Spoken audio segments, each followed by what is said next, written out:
Halo Gamada Peternakan, kembali lagi dengan Renko di sini. Kali ini, teman-teman Gamada akan menyaksikan video tentang materi 4, Sistem Layanan Akademik dan Kemahasiswaan. Tetap semangat dan selamat menyaksikan. Assalamualaikum warahmatullahi wabarakatuh. Salam sejahtera, Om Swastiastu, Namo Buddhaya, salam kebajikan. Selamat pagi adik-adik mahasiswa baru Fakultas Peternakan dan selamat datang kami ucapkan di Fakultas Peternakan Universitas Gadjah Mada.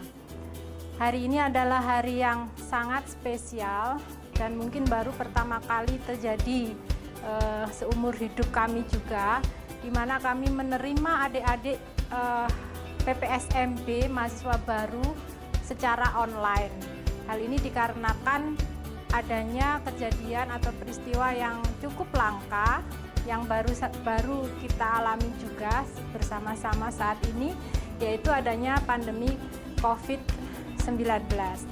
Tapi tidak mengapa, itu tidak mengurangi makna dari PPSMB, dan kami berharap semoga pandemi ini cepat berakhir dan atau sudah tidak membahayakan sehingga kita dapat bertemu bertatap muka secara langsung. Baiklah adik-adik, saya Trisatya Mastuti Widi. Biasanya kalau di Fakultas Peternakan atau di UGM saya biasa dipanggil Bu Fitri atau Bu Widi, silakan saja. Saat ini saya diamanahi sebagai Ketua Program Studi Ilmu dan Industri Peternakan periode 2019 hingga 2021. Salah satu tugas Kaprodi antara lain adalah mengelola segala yang berkaitan dengan akademik dan kegiatan belajar mengajar. Oleh karena itu, adik-adik akan selalu berhubungan dengan kami bagian akademik selama perkuliahan, selama adik-adik studi di Fakultas Peternakan. Pada kesempatan ini saya akan memberikan sedikit gambaran tentang aturan-aturan akademik dan kegiatan belajar mengajar di Fakultas Peternakan yang tentunya secara detail adik-adik dapat melihat di buku panduan yang sudah kami upload di website Fakultas Peternakan, dan itu menjadikan kitab wajib bagi adik-adik selama masa studi di Fakultas Peternakan. Ya, demikian nanti kita sama-sama melihat bagaimana aturan-aturan akademik di Fakultas Peternakan di program Studi Ilmu dan Industri Peternakan. Fakultas Peternakan dipimpin oleh seorang dekan, yaitu Bapak Profesor Dr. Insinyur Ali Agus. Kemudian dibantu oleh Wakil Dekan Bidang Akademik dan Kemahasiswaan, yaitu Profesor Budi Buntoro.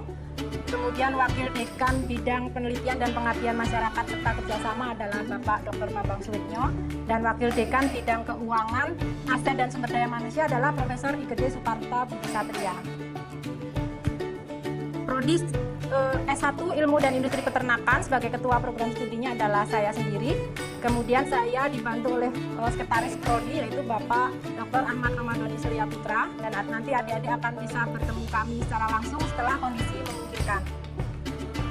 Ini adalah kantor bagian akademik Prodi Ilmu dan Industri Peternakan. Kebetulan saat ini ketika take video ini, kantor ini sedang direnovasi, dan ini seperti sedang menyiapkan untuk angkatan 2020 datang, sehingga nanti adik-adik dapat berinteraksi dengan bagian akademik dan kemahasiswaan di kantor ini dengan lebih nyaman. Fakultas Peternakan sendiri sebetulnya mempunyai 4 prodi, yaitu Prodi S1 Ilmu dan Industri Peternakan, kemudian Prodi Program Profesi Insinyur Peternakan, ini adalah lanjutan dari Sarjana Peternakan, yaitu keprofesian insinyur. Adik-adik nanti ketika lulus juga seharusnya mengarah ke prodi insinyur. Kemudian ada prodi S2 Ilmu Peternakan dan prodi S3 Ilmu Peternakan.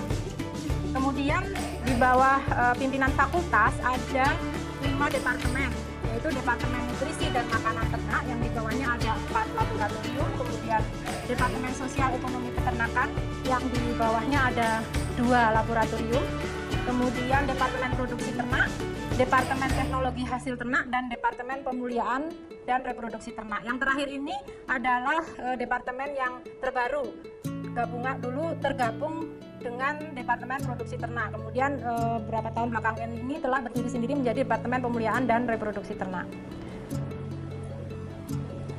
Ya, di Departemen Nutrisi dan Makanan Ternak ada Laboratorium Biokimia Nutrisi, Laboratorium Ilmu Makanan Ternak, Teknologi Makanan Ternak, dan Hijauan Makanan Ternak serta Pastura. Di Laboratorium Sosial Ekonomi ada Agrobisnis dan Laboratorium Komunikasi dan Pembangunan Masyarakat. Di Departemen Produksi Ternak ada Komoditas, Laboratorium Ilmu Ternak Perah dan Industri Persusuan, Laboratorium Ilmu Ternak Unggas, dan Laboratorium Ternak Potong Kerja dan Hewan Kesayangan. Departemen THT atau Teknologi Hasil Ternak mempunyai 3 laboratorium, yaitu Ilmu dan Teknologi Daging, Laboratorium Teknologi Susu dan Telur, serta Laboratorium Teknologi Kulit Hasil Ikutan dan Limbah Peternakan. Dan departemen yang terbaru, Pemuliaan dan Reproduksi Ternak, di bawahnya ada Laboratorium Fisiologi dan Reproduksi Ternak serta Laboratorium Genetika dan Pemuliaan Ternak.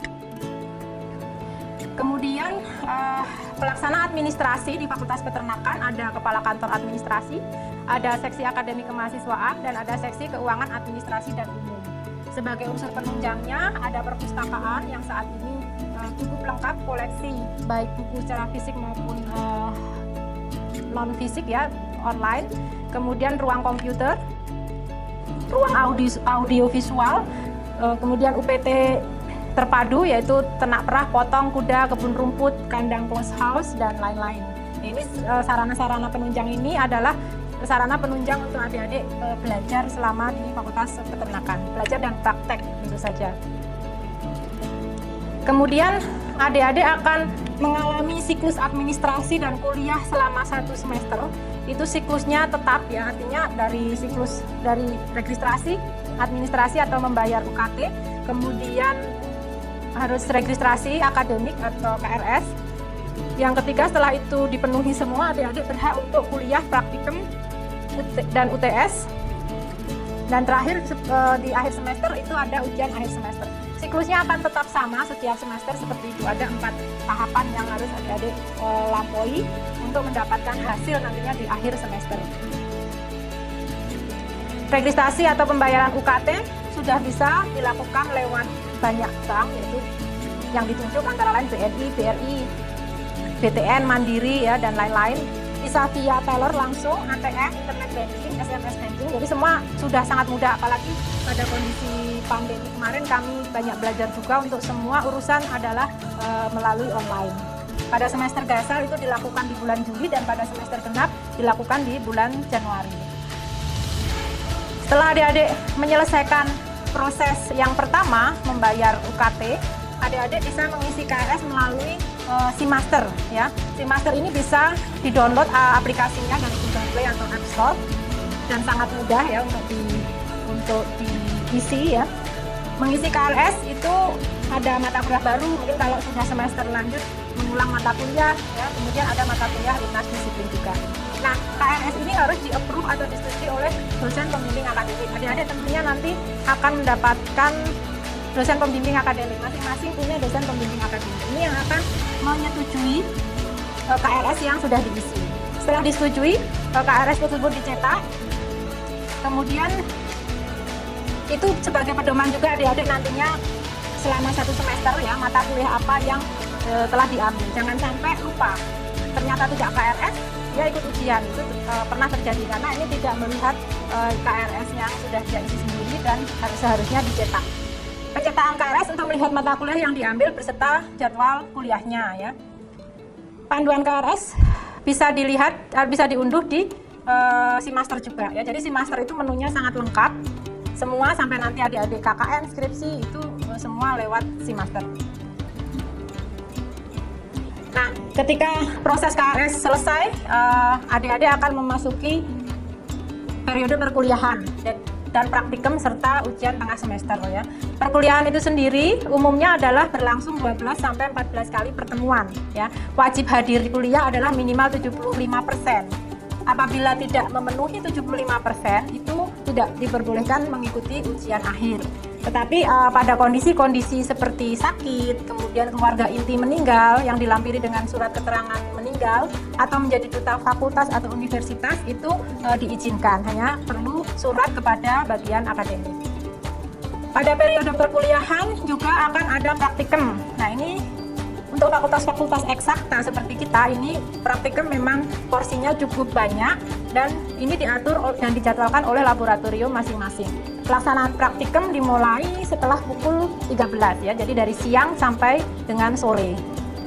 Ini yang perlu adik-adik persiapkan, yaitu ya selain fisik ya, karena biasanya kuliah di pagi hari, kemudian siang sampai sore ada praktikum. Semakin semesternya semakin meningkat, semester 3, 4, 5, 6 itu praktikumnya cukup banyak ya. Yang tidak banyak mungkin nanti kalau sudah skripsi ya. Jadi itu memang endurance kita perlu dipersiapkan karena kegiatan akademiknya cukup banyak ketika ada praktikum. Kemudian UTS atau ujian tengah semester ini diatur dan dijadwalkan oleh panitia ujian tengah semester. Ini sudah tersedia sesuai dengan kalender akademik Universitas Gadjah Mada. Pada akhir semester, adik-adik akan menjalani ujian akhir semester. Ini juga sesuai dengan kalender akademik UGM. Dan itu sudah diatur dan dijadwalkan oleh panitia UAS. Nah, panduan akademik FAPET ini dapat adik-adik unduh juga di website Fakultas Peternakan. Nah, kelulusan mahasiswa itu seperti apa atau syaratnya apa? Yaitu telah mengumpulkan minimal 144 SKS dan maksimal 148 SKS termasuk dengan skripsi. Jadi terdiri atas 127 SKS mata kuliah wajib dan 17 sampai 21 SKS mata kuliah pilihan. Kemudian jumlah SKS nilai D tidak lebih dari 25% dari jumlah SKS total ya. Tidak ada nilai E. Jadi kalau masih ada nilai E di akhir-akhir masa studi itu perlu diwaspadai karena itu tidak bisa lulus atau itu adalah tidak ada nilai itu adalah syarat kelulusan mahasiswa. IPK minimal 2 ya. Saya kira ini tidak berat sebenarnya karena 2 itu nilainya tidak bagus-bagus gitu ya. Kebanyakan lulusan Fakultas Peternakan itu nilainya di atas 3, IPK kumulatifnya di atas 3. Kemudian maksimum lama studi aktif yaitu 5 tahun atau 10 semester kecuali mahasiswa yang mendapatkan perpanjangan studi. Lulus ujian komprehensif ya. Nanti di akhir-akhir studi itu diadakan ujian komprehensif dan lulus yudisium. Ya, yudisium itu penentuan akhir oleh dewan dosen adik-adik lulus atau tidak gitu ya. Program pendidikan di Fakultas Peternakan sendiri khususnya dan UGM pada umumnya adalah berpusat pada mahasiswa atau student center learning, bukan lagi teaching center learning. Ini mungkin yang agak berbeda dengan pendidikan di sekolah menengah atas ya. Kita lebih ke berpusat pada mahasiswa. Jadi dosen itu bukan satu-satunya pusat pembelajaran ya, tidak satu-satunya sumber ilmu gitu ya. Kami ini memotivasi mahasiswa untuk dapat belajar terus-menerus dari berbagai sumber secara mandiri maupun bersama-sama dengan komunitasnya ya. Itu prinsip dari pembelajaran student center learning. Dan pasti adik-adik sudah paham gelar nanti yang akan didapatkan adalah gelar sarjana peternakan. Nah, nanti kalau ingin melanjutkan ke profesi itu gelarnya adalah insinyur ya. Tapi kalau belum ya baru sarjana peternakan. Kemudian kegiatan pendidikan di universitas umumnya itu adalah sistem satuan kredit semester atau SKS ya. Yang satu SKS itu terdiri atas 50 menit tatap muka terjadwal dengan dosen, 60 menit kegiatan yang tidak terjadwal tetapi direncanakan oleh dosen ya. Kemudian 60 menit adalah kegiatan mandiri. Evaluasi hasil studi ini dilakukan setiap akhir semester. Jadi setiap akhir semester adik-adik akan mendapatkan hasil studinya yang itu bisa dilihat IP-nya berapa, kemudian nilai D-nya berapa misalnya, itu akan terlihat setiap akhir semester. Sehingga sebenarnya tidak berat jika itu dipahami ya. Evaluasi setiap akhir semester itu dipahami dengan baik. Evaluasi hasil studi 2 tahun pertama itu adik-adik sudah harus bisa mengumpulkan minimal 30 SKS, ini juga tidak berat sama sekali. Kemudian IPK minimal 2 tanpa nilai E dari 30 SKS yang dievaluasi. Jadi misalnya adik-adik mendapatkan lebih dari 30 SKS itu paling tidak ada 30 SKS yang tanpa nilai E. Kemudian evaluasi 8 semester, minimal itu adalah 80 SKS telah diperoleh dan IPK minimal 2. Yang keempat, berikutnya adalah evaluasi batas masa studi yang belum lulus di semester 10. Ini biasanya mendapatkan SP atau surat cinta dari akademik ya, SP1, SP2 gitu ya. Nah, apabila itu bisa diselesaikan, itu baru nanti masuk ke evaluasi akhir program. Jadi sebenarnya kalau perkuliahan ini dilakukan dengan sungguh-sungguh, adik-adik tidak akan kesulitan untuk memenuhi semua persyaratan untuk sampai dengan lulus ya. Kemudian jangan segan-segan juga untuk selalu berkonsultasi dengan dosen pembimbing akademik atau dosen yang membimbing skripsi nantinya yang kemudian akan menjadi dosen pembimbing akademik ya setelah adik-adik mengambil skripsi. Sampaikan apa kendala dalam belajar, kegiatan belajar, sehingga itu akan membantu sebenarnya ya untuk menyelesaikan permasalahan-permasalahan akademik. Predikat kelulusan cum laude itu apabila IPK-nya lebih dari 3,51 ya. Kemudian ada batas studi maksimalnya yaitu 5 tahun. Kemudian sangat memuaskan apabila IPK-nya 3,01 hingga 3,5. Dan memuaskan adalah IPK 275 sampai 3. Nah, ini website-website penting yang perlu adik-adik pahami ya dan akses setiap kali karena semua ada di Fapet UGM ACID ini. Ada buku panduan, misalnya buku panduan akademik, buku panduan skripsi, PKL, semua ada ya, sehingga ini merupakan website yang harus sering adik-adik akses. Kemudian di Direktorat Pendidikan dan Pengajaran ini juga ada websitenya dari UGM. Di situ ada tentang info kalender akademik, registrasi, aturan akademik, dan lain-lain. Kemudian yang berkaitan dengan beasiswa, prestasi, lomba, wirausaha, fasilitas kampus, dan lain-lain ada di Ditmawa, Direktorat Kemahasiswaan. Kita juga ada media sosial akademik ya, antara lain Telegram, info akademik Fapet, dan akademik Fapet di Facebook. Kemudian layanan kemahasiswaan itu adalah menangani layanan beasiswa, kegiatan mahasiswa, PU dan BSO. Nanti akan disampaikan di sesi khusus tentang kegiatan-kegiatan mahasiswa. Dan layanan alumni. Kemahasiswaan sendiri punya media sosial ya, yaitu yang digunakan adalah Line dan Instagram. Untuk kemahasiswaan, mahasiswa dapat memilih kegiatan ekstrakurikuler yang sesuai dengan bakat dan minatnya serta dapat menunjang kemampuan akademiknya. Jadi kami tidak hanya menuntut adik-adik itu cerdas secara akademik, tetapi juga kreatif. Nah, ini kreativitas ini dapat diperoleh apabila adik-adik aktif mengikuti berbagai kegiatan ekstrakurikuler yang sesuai dengan bakat dan minat ya. Juga adik-adik akan belajar berorganisasi, bekerja dalam tim gitu ya. Sehingga ini sangat berguna untuk adik-adik, bekal adik-adik nanti di dunia kerja. Saya rasa sampai seumur hidup pun kemampuan ini, soft skill ini sangat diperlukan. Kemudian mahasiswa juga harus mampu menciptakan lingkungan yang suportif untuk dirinya dan rekan mahasiswa dalam rangka menjaga kesehatan mental ya. Bedanya mungkin dengan siswa SMA, ini mahasiswa ini sudah harus mampu sendiri ya menciptakan lingkungan yang suportif untuk dirinya karena dia adalah support bagi dirinya dan support juga untuk teman-temannya gitu ya. Sehingga lingkungan belajar itu menjadi sehat secara fisik dan mental. Saya sedikit menyampaikan tentang pendidikan inklusi di UGM, yaitu tentang layanan pendidikan anak-anak berkebutuhan khusus yang dididik bersama-sama anak lainnya atau yang normal untuk memaksimalkan potensinya. Jadi UGM ini punya kebijakan untuk pendidikan inklusi. Ya. Kami tidak boleh menolak yang mahasiswa yang berkebutuhan khusus untuk belajar di UGM, sehingga ini merupakan suatu lompatan juga di UGM pendidikan inklusi ini yang kami berusaha mentransformasi sistem pendidikan dengan meniadakan hambatan-hambatan yang dapat menghalangi setiap siswa atau mahasiswa untuk berpartisipasi penuh dalam pendidikan ya.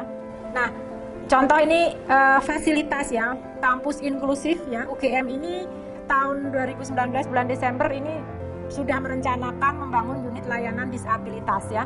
Fasilitas-fasilitas fisik yang tersedia antara lain seperti bisa dilihat di gambar itu adalah ada jalur khusus untuk penyandang disabel ya. Nah, UGM ini punya Pokja disabilitas. Ini ada ketuanya adalah Ibu Dr. Muri Handayani dari Fakultas Ekonomi. Ini juga beliau sangat concern, sangat peduli dengan membantu mahasiswa disabilitas di UGM. Nah, di Fakultas Peternakan sendiri telah meluluskan seorang penderita disabilitas, yaitu tunarungu, sudah lulus tahun lalu dengan predikat cum laude ya. Jadi tidak menghalangi dia untuk belajar secara penuh, karena tadi seperti komitmen UGM adalah menghilangkan hambatan-hambatan agar mahasiswa dapat belajar secara normal ya.